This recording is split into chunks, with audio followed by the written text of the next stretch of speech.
大家好，我係本年度耀社社長 5H 周曉彤，好榮幸今日可以同大家分享書籍。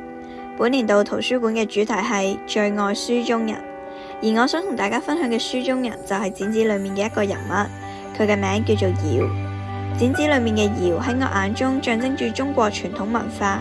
堯中意剪紙，剪紙對佢嚟講係抒發情感嘅方法。字花被堯賦予咗生命，正正就好似書裏面所講。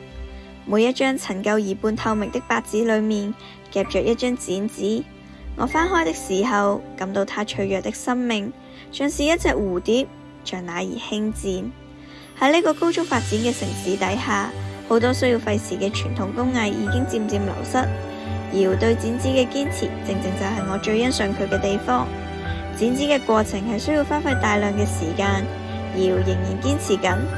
喺呢個日新月異嘅城市下，希望會有更加多人好似堯一樣堅持自己嘅興趣，堅持保留中國傳統文化，令到呢項手藝被更加多人去欣賞。希望大家可以去圖書館借閱呢本書，並從中得到啟發。以下係 Dear Time，Enjoy！